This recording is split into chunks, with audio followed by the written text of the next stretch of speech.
Three of the Booleans control points joining in blending video. We're making the happy bishop. We're at step 33. Alright, so in this one we want to select the body layer and set the workspace to front and make sure grid snap is on. Alright, so let's go to the front view. We're selecting on the body layer. I'll fit everything on the screen with this magnifier. And then we're going to do an arc. We're going to use the second arc down, which is start, end, and point on arc. And we're going to use that to draw a smile. Now it kind of lets you can draw a smile or a frown, doesn't matter. It's giving you some freedom here. So I'm going to go, here's my arc, second one down, arc, start, point, end on arc. And so if I zoom in here, I can do one here, and I can do a point over here, and then I could go up or down. I'm going to make mine happy. So there's my smile. And we then need to do some eyes. So we're going to do spheres, and we're going to do a radius of 0.25. So let's grab our sphere. We're going to do the center radius sphere, and we're going to do one here, and we're going to do the radius of 0.25. And we're going to do a second sphere. So I can use the space bar just to grab the same tool twice in a row. Do my second eye at 0.25. Alright, so far so good. And we're going to go down here, and we are going to make the smile a little bit demonic, but it'll be more three-dimensional. So we're going to select the mouth, and we're going to use the pipe command. Alright, so I'm going to type pipe,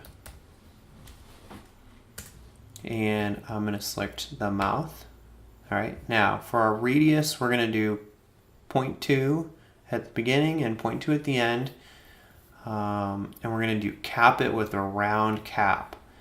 Okay, so we're going to do start radius 0.2, cap, we're going to do round.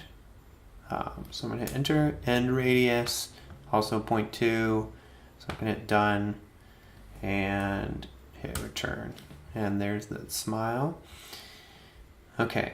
Now we want to go to front view and select the mouth and the eyes, and then we're going to switch over to right view. So we're already in front view. So I'm going to select the mouth. Oh, I don't want the curve, I just want the surface, or I want the piped surface, yeah. And then with the shift key, I'm going to get this eye and this eye. All right. If you make a mistake and accidentally deselect something, you can just start over, click one, surface, shift click, so you get all three. Then we're going to go to right view, and we still got them selected, but now we're in right view. And we're going to pull that mouth so that the features are partially outside the head. So this is a little bit, again, there's no exact number here, but we are just going to pull these so they're just a little bit overlapping. And if you can't get it in quite the right spot, you can turn off your grid snap, and you can really just precisely move it to where you want it. Actually, it looks like we're using this side as the face, so I'll move those over there. Okay, and then we're going to do a Boolean difference, and we're going to do that from front view.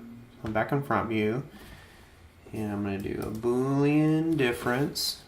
Okay, select surface to subtract width. Well, I've already got the face selected, so that's it. Notice that delete input is checked, so make sure that's the case. I'm going to hit enter. Oops, sorry, let's do that again, spacebar. Okay, subtract with, I'm subtracting with those. Actually that should have worked. Let's try this again. Subtract from, so I'm going to subtract from the head, subtract with, I'm going to subtract all those three features. Again, delete input is checked, and I'm going to hit return. Now let's look in perspective view, and you will see, okay, now I don't have a mouth. That's because my mouth must not have been overlapping. So I'm going to go back, and what I'm going to do, I'm going to move these while I'm in 3D view just so I can make sure the mouth overlaps. So I think that one will work. So let's try this again. Boolean difference, subtract from the main head, subtract with eye, mouth, hit return. Okay. Now you can see that in this case the hat is poking through the eyes a little bit. So if I want to fix that, I could just grab the hat and move it up just a little bit. just like that. And in fact, I think the tutorial tells you that.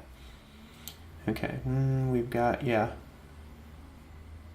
if the hat intersects the eyes, feel free to move it up slightly. Okay, so at this point, the last thing is to add some object materials, and that's really something that you can really pick what your object materials are. And then if you want to do extra things, there are a couple extra things you do. But let's do this last step, and then if you want to do the extra things, you can do them. Okay, so to do this, what we're going to do is we click on an object, right click or control click, and choose object properties. Whoops, sorry, that's not true. We are going to double click on these little dots over here next to the layer names. And you see it says material unnamed. Well, no,